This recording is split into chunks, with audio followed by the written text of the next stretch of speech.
Վստահ եմ, որ կգային օրը, երբ Արևմտյան Ադրբեջանի մեր հայրենակիցները, նրանց հարազատները, երեխաները և թոռները կվերադառնան մեր պատմական հայրենիք՝ Արևմտյան Ադրբեջան։ Իլհամ Ալիև։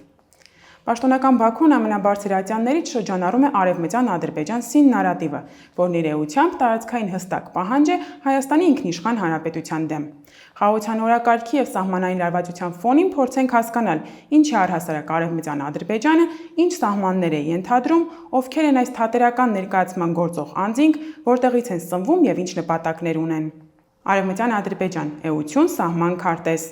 Ադրբեջանը զարգացնում է մի նարատիվ, որը կապված է Հայաստանի տարածքների հանդեպ հավակնությունների հետ։ Սա մի գործիք է, որի միջոցով պաշտոնական Բաքուն փորձում է պատմական, մշակութային և քաղաքական պնդումներ և պահանջներ ներկայացնել Հայաստանի տարածքների նկատմամբ, սկսած Լոռու, Սյունիքի, Տավուշի և Գեղարքունիքի շրջաններից, վերջացրած Երևանով։ Ալիևի ձեռքին այս անարժեք խաղաթուղթը ժամանակի ընթացքում ավելի մեծ ամբիցիաներ ձևավորեց և նպատակների իրագործման համար ստեղծվեց Արևմտյան Ադրբեջան միությունը, կոչված միջազգային ատյաններում իբրև թե արևմտյան ադրբեջանցիների իրավունքները և տարածքային պահանջները ներկայացնելու։ Արևմտյան Ադրբեջան համայնք հասարակական կազմակերպությունը իրենից ներկայացնում է որպես Ադրբեջանի փախստականների ընկերություն հասարակական միության իրավահաջորդ, որը գործում է 1989 թվականից։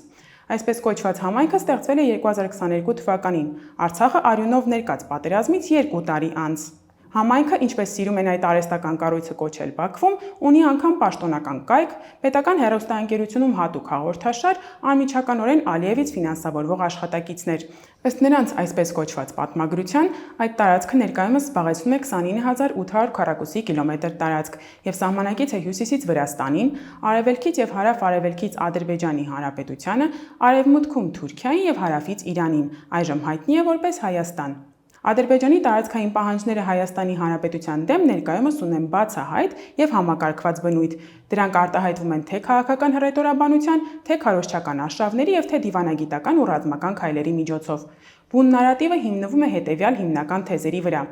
Հայաստանը պատմական ադրբեջանական տարածք է, ԽՍՀՄ իշխանությունները հայերին նվիրել են ադրբեջանական հողերը, ադրբեջանցիները պետք է վերադառնան իրենց տները, հայկական տեղանունները պետք է փոխարինվեն ադրբեջանականներով։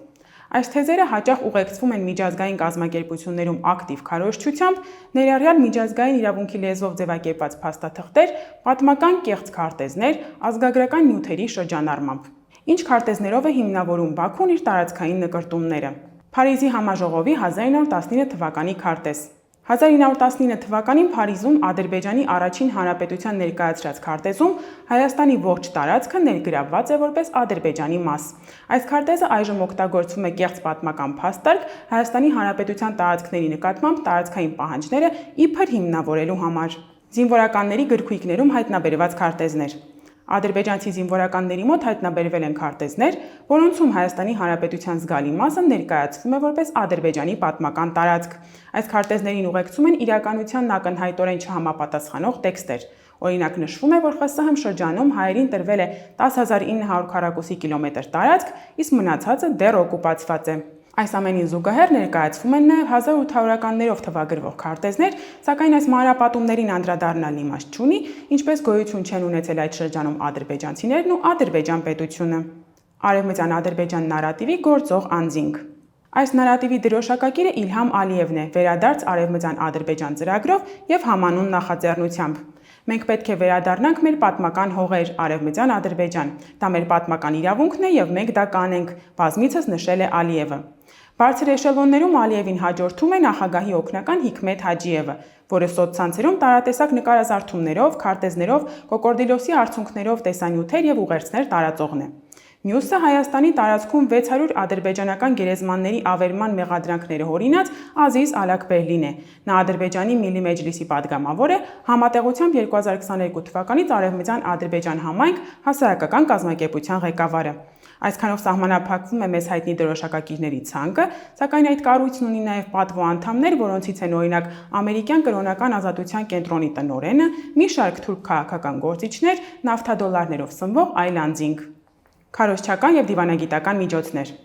Այս նարատիվի քարոզչական գործիքը գլխավորապես Ադրբեջանի պետական հեռուստաընկերությունն է, որտեղ պարբերաբար ցուցադրվում են տարատեսակ քարտեզներ եւ խոսվում է կեղծ պահանջատիրության մասին։ Գաղափարախոսության տարածման համար կազմակերպվում են նաեւ համաժողովներ, կրթական միջոցառումներ, հաղորդումներ, ներքին եւ միջազգային լսարանին համոզելու, թե Հայաստանն իբր բռնազավթել է ադրբեջանական հողերը։ Դպրոցական ուսուցման մեջ սկսում են ընդգրկվել պատմական խեղաթյուրումներ, իսկ միջազգային հարթակներում, ինչպես ՄԱԿ-ում կամ ԵԱՀԿ-ում, ադրբեջանցի պաշտոնյաները փորձում են ներկայացնել Հայաստանի հողերը որպես վիճարկելի տարածքներ, ընդհուպ փաստաթղթեր են շրջանառում ՄԱԿ-ում։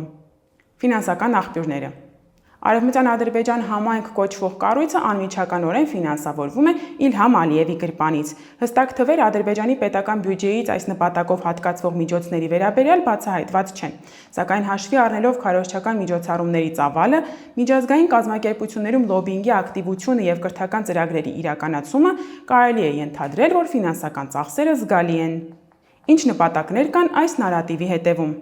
Կար ժամանակ, երբ պաշտոնական Բաքուն այս կառույցի մասին երազել կարող էր։ Մեծամտություն չհնչի, սակայն նախքան 44-օրյա պատերազմը Բաքուն բանակցային սենյակում լրիվ այլ տեղում էր դիրքավորվում, լրիվ այլ խոսույթ էր բանեցնում, երկար էր մտածում նախքան մի բան արտաբերելը։ 44-օրյա պատերազմից շատ չանցած այս կառույցի ծնունդը պաշտոնական Բաքվի սանձարձակ գործելավոճի ամենացայտուն օրինակներից է։ Նպատակները պարզ են եւ հայտնի։ Ալիևը ցանկանում է, որպեսզի իր հասարակության մի հատված հավատա, որ ինքը արևմտյան ադրբեջանցի է, ինչ որ պահի կարող է Հայաստանը Ադրբեջան կոչել, այստեղ ապրել, աշխատել, սերունդ տալ, պատմություն ստեղծել։ Պատմություն ստեղծել եզրույթը պատահաբար չենք ընտրել, դա Ադրբեջանի պլյուս-մինուս 100-ամյա գոյության էությունն է։ Այսպիսով, միջազգային լեգիտիմություն ստանալու անիմաստ փորձ հայկական տարածքների նկատմամբ հավակնությունների ֆոնին, թույլ հակակշիռ Արցախից բռնի տեղահանված հայության թեմային,